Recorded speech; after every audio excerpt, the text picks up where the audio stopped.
avec le conseil municipal réuni autour de moi, le conseil municipal des jeunes que je suis heureux d'avoir devant moi. Je suis heureux et fier de vous accueillir ce soir pour notre cérémonie traditionnelle des vœux du maire et de la municipalité. Vous êtes venus nombreux, il y a encore des chaises de vide, je pense qu'il en arrivera encore avant que j'ai terminé, donc vous êtes venus nombreux. Je m'en réjouis et je vous en remercie. J'ai cependant une pensée pour ceux qui, depuis 2 ans et demi, nous ont quittés. Ils sont au nombre de 81. Ça n'est pas un petit nombre. Depuis la dernière cérémonie des vœux du maire qui s'est tenue en janvier 2020. Toute notre compassion et notre sympathie à leur famille. Je voudrais saluer la présence ce soir de notre sénatrice et conseillère départementale, ancien maire de Reuilly, Nadine Bellureau, que je remercie vivement. Remerciements également à la gendarmerie qui est ici représentée et nos sapeurs-pompiers qui sont si importants tous pour notre sécurité. Cette cérémonie, cette année, n'est pas exactement comme les autres. D'abord, elle fait suite à plus de 2 années de pandémie Covid-19 qui ont mis à mal notre commune, notre pays, le monde entier. 6 600 000 morts dans le monde, dont 200 000 pour environ 36 millions de cas en France. Nous avons une pensée pour ceux d'entre nous qui n'ont pas survécu à l'épidémie, et je forme le vœu que cette maladie perde encore de son intensité et que de nouveaux vaccins plus efficients, plus efficaces, finissent par l'enrayer. Elle est susceptible cependant de progresser à nouveau, faisant craindre une 9e vague, notamment portée par l'explosion des contaminations en Chine. Protégeons-nous, protégez-vous. Ensuite, cette cérémonie est ma première en live. J'avais écrit il y a 2 ans, j'avais fait une vidéo l'année dernière. Là, je suis devant vous. Nous sommes devant vous et l'ensemble du conseil municipal est devant vous pour la première fois. On ne m'entend pas ? Alors, il faut monter le son, là.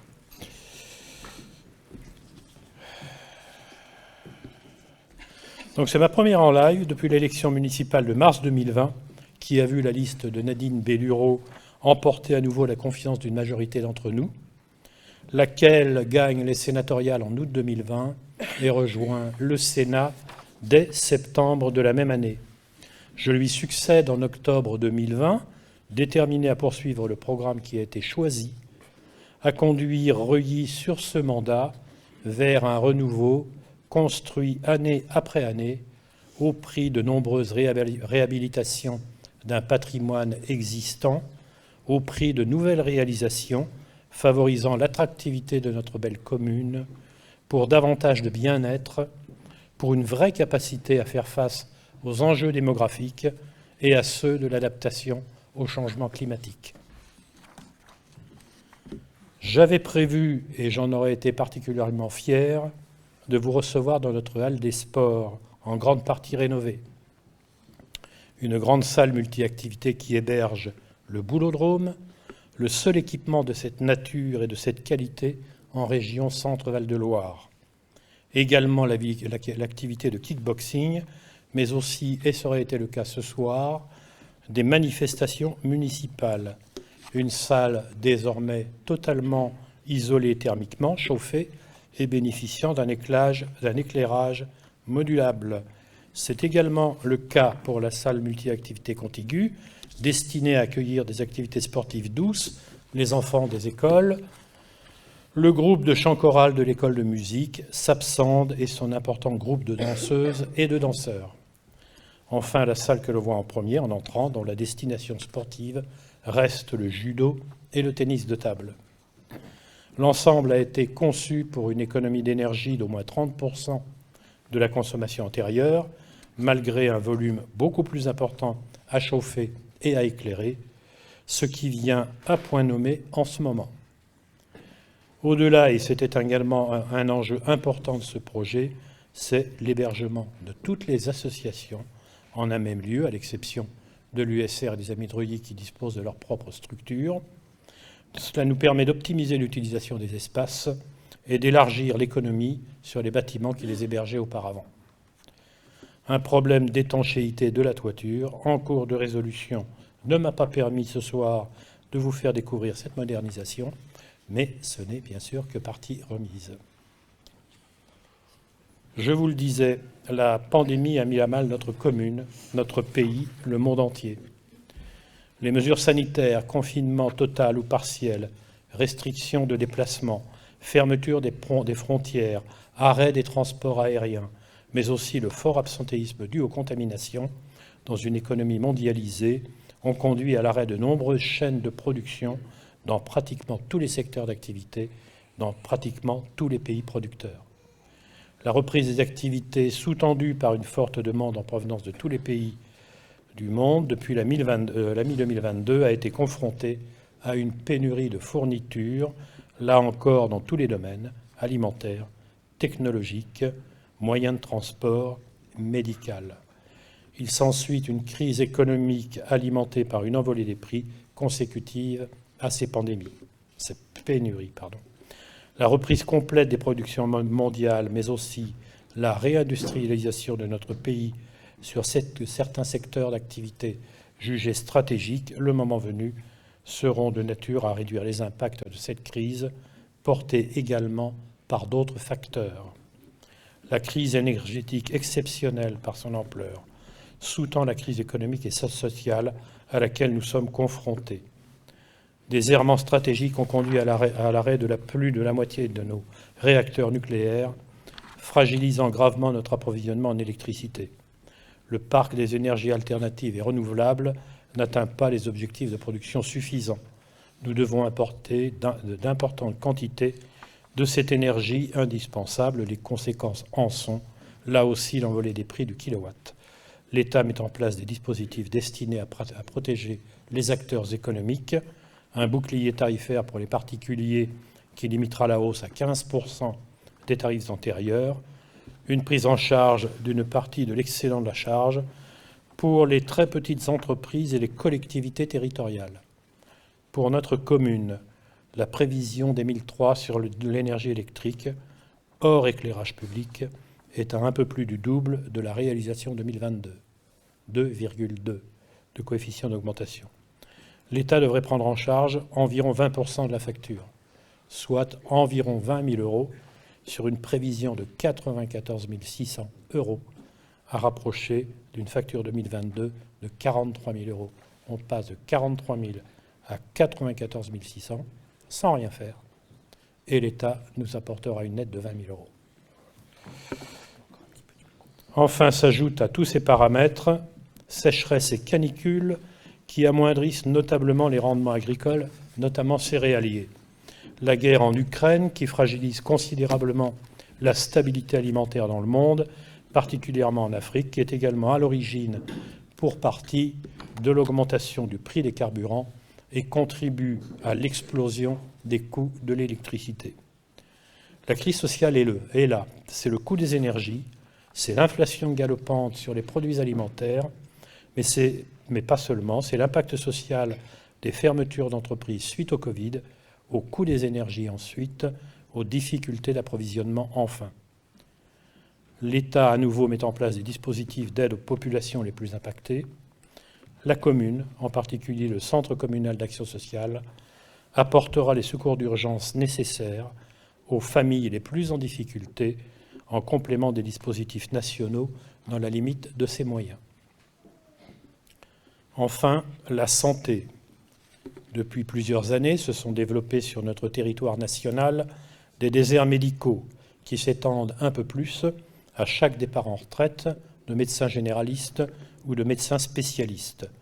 Nombre de Françaises et de Français, aujourd'hui, ne sont plus référencés dans le parcours coordonné de soins de l'assurance maladie. Nombre de Françaises et de Français n'ont tout bonnement plus de médecins de proximité et souvent n'accèdent plus normalement ou plus du tout aux soins dont ils ont besoin. Les services d'urgence des hôpitaux ferment. Le nombre de lits dans les services se réduit chaque année un peu plus. Les personnels de santé sont à la fois débordés, usés et désabusés. L'État veut, et l'affirme, rétablir un système hospitalier efficace, attractif, aux capacités d'accueil élargies.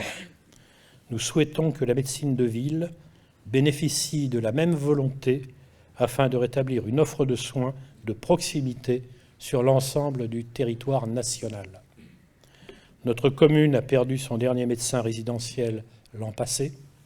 Nous avons pu mettre en place un système de permanence chaque samedi en cabinet et le mardi en consultation à domicile. 2 médecins s'y emploient. Nous aurions voulu plus et autrement. Nous avons ce dispositif, il faut s'en féliciter, tout en poursuivant cependant nos actions pour obtenir ce que nous n'aurions jamais dû cesser d'avoir. Pour autant, je veux ici remercier tous les professionnels de santé qui se dévouent au service de nos concitoyens, les médecins, la pharmacie, les infirmières, notre kinésithérapeute, notre ostéopathe, notre podologue. Je ne conclurai pas cette description contextuelle sans parler de la situation qui est faite par le pouvoir central aux collectivités territoriales. Nombre d'entre elles, dans notre département, mais aussi sur tout le territoire national, ne seront pas en mesure d'équilibrer les charges et les ressources de leur budget 2023 et devront faire des impasses sur certains éléments de fonctionnement, avec, il ne faut pas se le cacher, des conséquences sur l'amplitude et la qualité des services publics. À défaut, elles seraient conduites à présenter des prévisions budgétaires déficitaires, ce que le Code général des collectivités territoriales ne permet pas. Les causes sont celles que je décrivais à l'instant, les coûts de l'énergie, l'inflation sur pratiquement toutes les lignes budgétaires de charge, la réduction continuelle de nos ressources. L'État annonce une augmentation de 1,47% des dotations de fonctionnement en 2023, après les avoir réduites entre 2014 et 2017 de manière très importante. Notre commune a perdu 85 000 € pendant cette période. Ces 85 000 € nous manquent chaque année. Cette augmentation de 1,47%, certes, est bienvenue, mais ne compensera pas pour autant les effets de l'inflation, évaluée à 5,2% pour cette année. L'État envisage de supprimer ce qu'il appelle les impôts de production, qui pèsent sur les sociétés qui réalisent un chiffre d'affaires de plus de 5 millions d'euros, la contribution sur la valeur ajoutée des entreprises, pour partie dès 2023, pour le reste en 2024. Les mécanismes de compensation, puisque ces impôts de production seront compensés, restent à préciser. Cette taxe représente pour notre commune une recette de 33 000 €. En résumé, augmentation constante de nos charges et diminution constante de nos ressources. Je vous laisse imaginer la fin de l'histoire. Notre commune, grâce à une gestion financière prudentielle et rigoureuse, a pu se désendetter de près d'1 million d'euros depuis 2014, financer ses investissements et la dette sans recours à l'emprunt et capitaliser près d'1 million d'euros. Nous pouvons faire face à une conjoncture difficile. Cependant, dans la durée, la situation pourrait devenir incertaine quant à nos capacités à investir.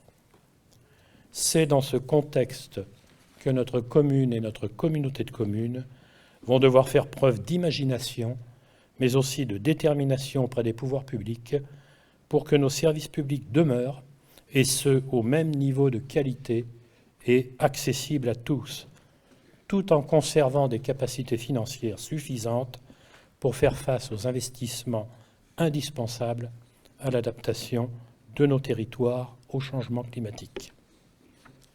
Voilà pour le contexte. Et si nous parlions de 2022 ? Malgré un premier semestre encore perturbé par la pandémie Covid-19, 2022 aura été riche en événements et en réalisations. Les 3 grosses réalisations de 2022 sont, sans conteste, la rénovation énergétique de la halle des sports, la réhabilitation du pont à proximité du camping et le déploiement de la fibre optique. Ce n'est pas parce que ce n'est pas le budget communal ni le budget communautaire qui ont financé, mais ce sont les deniers publics, et nous y participons tous. Les enjeux de la halle des sports économiques par une réduction de la consommation énergétique d'au moins 30% sur la structure, Également des enjeux fonctionnels et économiques par la réunion sur ce même espace de la quasi-totalité des associations. Les enjeux de la réhabilitation des ponts, c'est évidemment le rétablissement du service public de la circulation pour l'ensemble de la population d'une part, pour l'activité économique du moulin à Xiane d'autre part, le moulin à Xiane étant un acteur important en termes de participation au bassin d'emploi de Reuilly. Les enjeux de la fibre, c'est l'attractivité de notre commune, avec la mise en place du très haut débit, élément fort de désenclavement, qui s'ajoute à notre localisation à proximité des principales autoroutes, A20, A71, A85, et du nœud ferroviaire de Vierzon. Par ailleurs, j'ai confié l'entretien des bâtiments communaux ouverts au public à la société Samsic, la mairie, la salle des fêtes, la maison de Reuilly, la médiathèque, les sanitaires du camping en période estivale. Et nous avons 4 étoiles là-dessus, sur la propreté des sanitaires. Vous voyez, c'est rare dans les campings d'avoir des sanitaires nettoyés tous les jours. Titulaire du marché de l'entretien à la CCPI, Samsic a également en charge, à Reuilly, les équipements communautaires, c'est-à-dire les infrastructures sportives, les écoles, le restaurant scolaire. Les agents qui étaient en charge de ces activités à la commune ont été redéployés au service de l'école maternelle et du centre de loisirs. L'un d'entre eux a rejoint la médiathèque en remplacement de Muriel, qui prend depuis ce début d'année une retraite bien méritée, selon la formule consacrée. Mais ça n'est pas qu'une formule consacrée, elle était bien méritée. Pleine réussite donc à Mélanie, qui est dans un emploi qu'elle connaît bien. Nous avons élargi l'offre culturelle en Maison de Reuilly, en créant un cycle de conférences thématiques trimestrielles adossé au musée numérique de notre microfolie, conçu et présenté par des spécialistes de l'histoire de l'art. Je rappelle que la microfolie de Reuilly est la seule microfolie du département de l'Indre. Nous avons transféré la borne de téléconsultation dans les locaux, rafraîchis, du rez-de-chaussée de la maison du Square. Tout le monde ne sait pas ce qu'est la maison du Square. C'est l'ancien presbytère qui se situe à côté de la maison de Reuilly.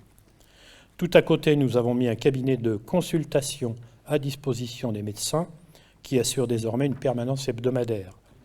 Nous avons rénové les locaux du 10 rue de la Gare et inauguré ce nouvel espace de distribution alimentaire baptisé au nom de Paul Couty, qui a tant fait pour nos concitoyens les plus défavorisés tout au long de sa vie. Nous avons aménagé l'appartement situé au-dessus de la boulangerie de M. Tovy en logement de secours, conformément aux dispositions de notre plan communal de sauvegarde.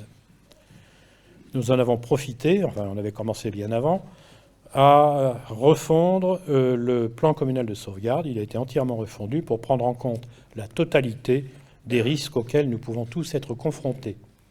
Dans cet esprit, nous avons réalisé un DICRIM, un document d'information communale sur les risques majeurs, prochainement diffusé à la population avec pour objectif savoir quoi faire lorsqu'un risque majeur se produit et déclenche le système d'alerte.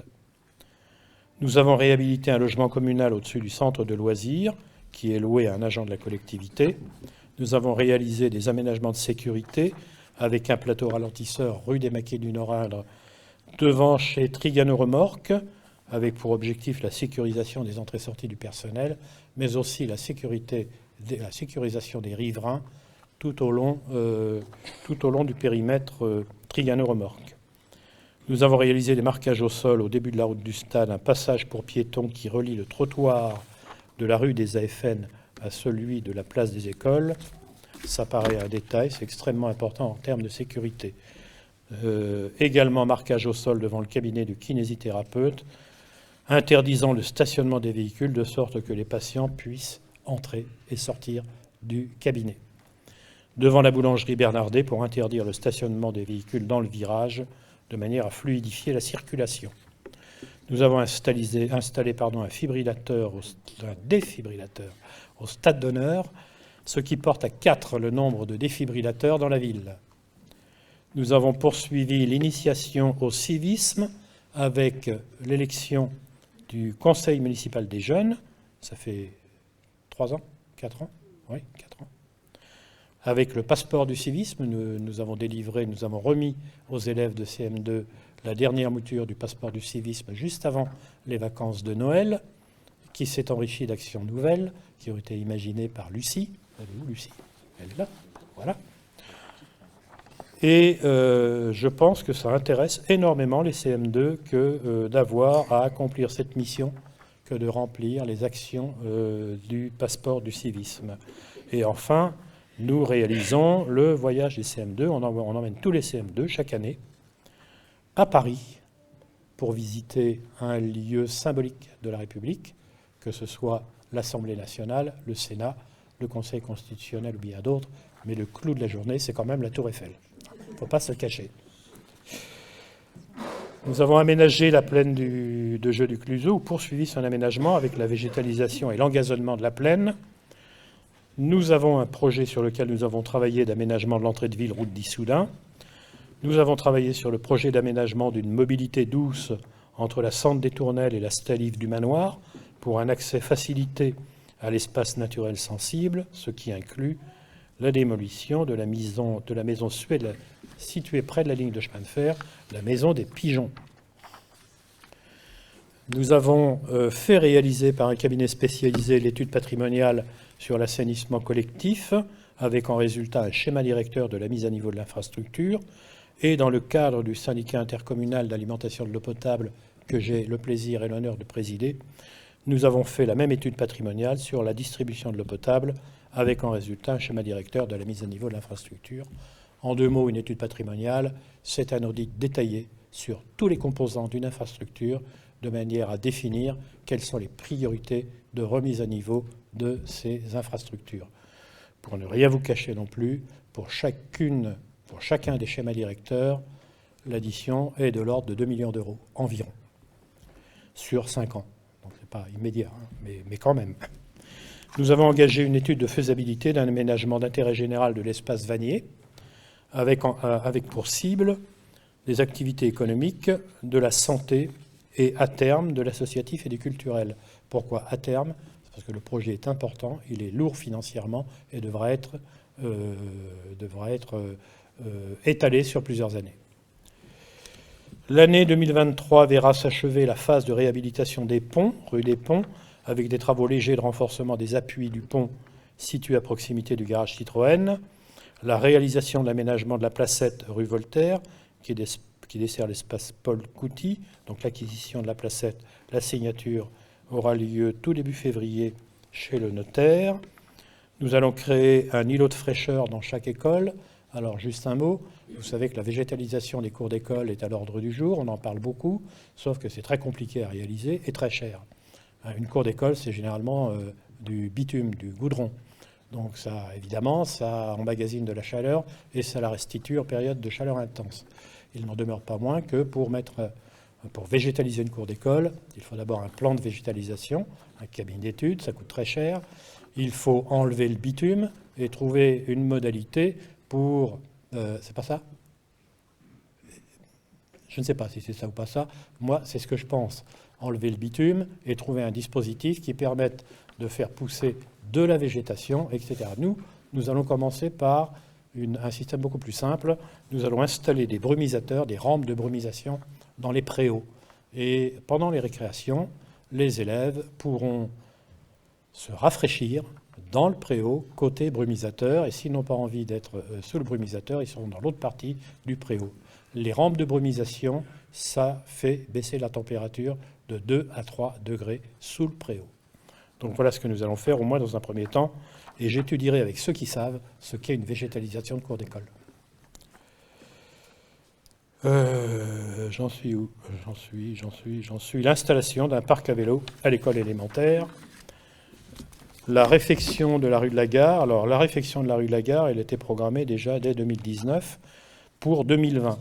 Sauf qu'en 2020, nous avons la problématique des ponts et que les travaux des ponts, qui nécessitaient des itinéraires de déviation, nous ont découragés de refaire la rue de la Gare, puisque nous pensions qu'elle pourrait être abîmée lors de la mise en œuvre des travaux du pont. Donc nous allons pouvoir le faire en 2023. Nous verrons sortir de terre la résidence senior à Gévy, avenue Wilson, sur le site de l'ancienne déchetterie pour une ouverture prévue à mi-2024. Nous allons procéder à l'acquisition d'une réserve foncière d'environ 8000 m² rue de l'Égalité. Alors on est très proche du centre-bourg, On n'a pas envie que n'importe quoi s'installe sur cet emplacement, donc nous allons l'acquérir. Et l'objectif, c'est qu'à terme, nous y développions de l'habitation. La réalisation de l'aménagement d'entrée de ville route d'Issoudun, je l'évoquais tout à l'heure, c'est 2 rangées d'arbres de grande hauteur sur une large bande de terrain engazonné côté Galette du Berry, de manière à cacher peu ou prou le silo axéréal qui se situe là, et faire en sorte que cette entrée de ville soit plus agréable. Nous allons renforcer les 4 derniers emplacements pour camping-car au camping de l'Arnon. J'en profite au passage pour vous informer, notre camping a, en 2022, enregistré une fréquentation de 1300 nuitées, ce qui représente 3300 touristes environ, dont 22% d'étrangers. C'est une recette pour la commune d'environ 9500 €. Ça paraît modeste, c'est important. Mais les retombées économiques sont beaucoup plus larges sur le territoire. Les camping-caristes, ils vont chez Carrefour Contact, ils vont dans les boulangeries, ils vont au café, ils vont partout, ils vont à l'essence également dans les stations qui sont sur la commune.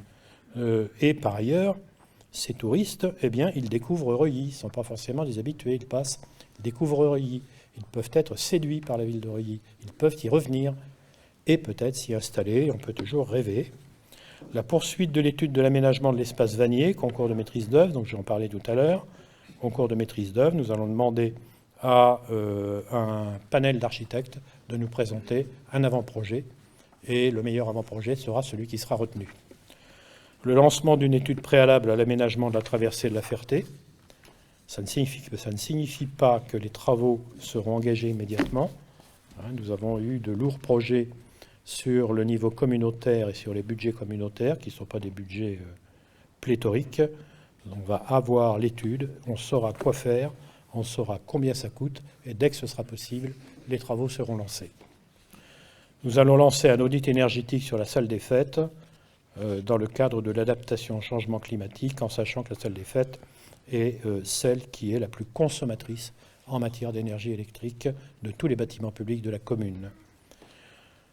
Le lancement de la phase de réalisation des premières actions du schéma directeur d'assainissement collectif. Également par le SIAP, le lancement de la phase de réalisation des premières actions du schéma directeur d'alimentation en eau potable. La création d'îlots de fraîcheur sur la plaine de jeu, ce seront également des brumisateurs. L'installation de parcs à vélo en centre-bourg. Le lancement d'une application mobile de communication interactive entre la mairie, ses administrés et les commerçants. Donc, bien sûr, c'est beaucoup de projets, sachant que beaucoup d'incertitudes pèsent encore sur l'évolution des coûts de l'énergie et le niveau de l'inflation au long de 2023, donc de leurs impacts sur nos capacités d'investissement, tant sur le niveau communal que sur le niveau communautaire. Nous devrons adapter nos ambitions à nos moyens et nous continuerons bien entendu à vous informer mois après mois au travers de notre petit bulletin « Les élus vous informent ». Quelques éléments d'activité en 2022. D'abord, la population légale de Reuilly au 1er janvier 2023, 2034 habitants. 2034 habitants. Nous sommes passés de 2071 à 2034 habitants.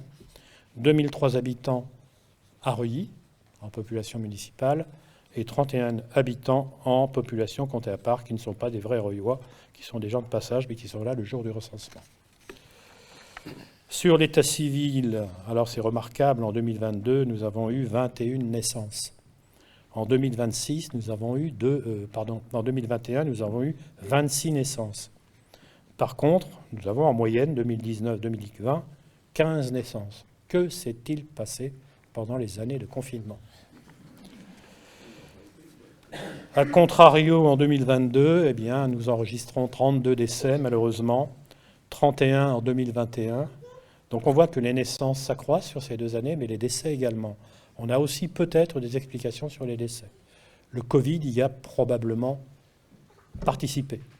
Mais on peut imaginer, et c'est un peu ce que développent sur les médias les scientifiques, c'est que la fréquence et l'intensité des périodes de chaleur peuvent être à l'origine d'une surmortalité en France, et ça peut peut-être s'expliquer comme ça.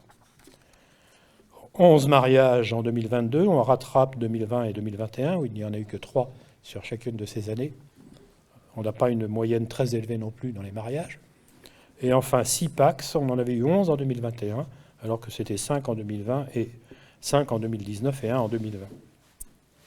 Sur les écoles, 105 écoles en 2022, 105 élèves à l'école élémentaire et 75 à l'école maternelle. Donc on est à 180 élèves sur la commune en 2022. En 2023, ce sera 102 en élémentaire et 67 en maternelle. Donc on baisse de façon significative. Maintenant, les naissances de 2021 et de 2022 peuvent nous permettre d'éviter les fermetures de classes. Sur le centre de loisirs, 66 enfants de 3 à 14 ans ont été accueillis au centre de loisirs en juillet 2022. 24 enfants ont bénéficié du séjour à la base de loisirs du Blanc pendant 4 jours.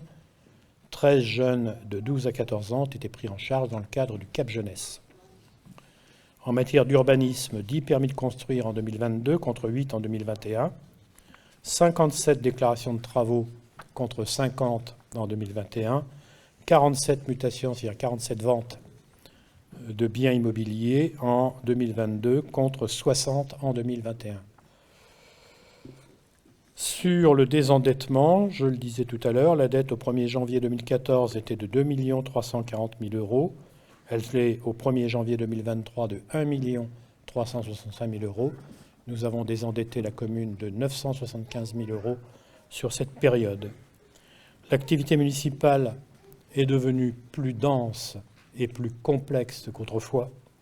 Le besoin d'expertise est une évidence et j'ai la chance, nous avions commencé avec Nadine à le faire, j'ai la chance d'être entouré de responsables de pôles d'activité investis et compétents et qui méritent d'être reconnus pour cela. Ils sont là. Ils sont là. Sophie Covello. Vous avancez d'un pas. Sophie Covello, responsable du pôle ressources humaines et administration générale. Corinne Charon, responsable du pôle accueil. Caroline Dumont, responsable du pôle service au public. Florence Malo, responsable du pôle petite enfance, jeunes et seniors. C'est une grande partie de la vie. Voilà. Sandra Moreau, responsable du pôle comptabilité finance. Le pôle service technique n'est pas doté pour le moment de responsable, qui est en cours de recrutement. Alors je veux saluer l'application de Christian Dupont, à l'autre bout là-bas, adjoint aux travaux et à la voirie dans la conduite de cette unité. Il mérite lui aussi...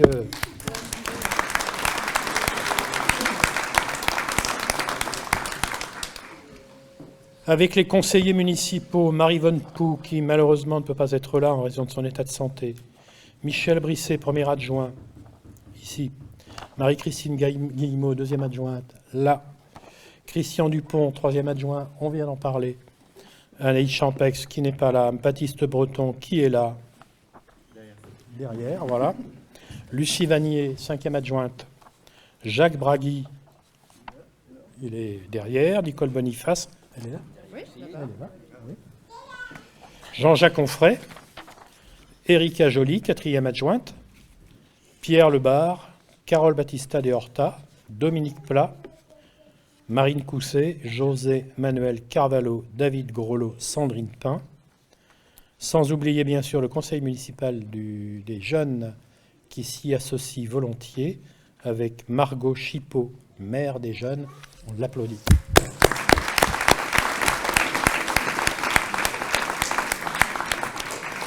Raphaël Chêne, premier adjoint. Maëline Yvon, deuxième adjointe. Et les conseillers et conseillères, Lisande Croisé, Enora Vendée, Lucas Charpentier, Léandre Adam-Pellerin, Néella Grosbois. On les applaudit aussi. Tous ensemble, je vous souhaite une très belle année 2023, à vous, à ceux qui vous sont proches, une année apaisée qui offre à chacun des perspectives et des capacités à réaliser des projets. J'y ajoute des vœux de santé et de bonheur après cette crise sanitaire qui a durement touché notre pays et notre commune. Très belle soirée à tous et rapprochons-nous des tables qui sont au fond pour un bon petit moment convivial. Et je vous remercie.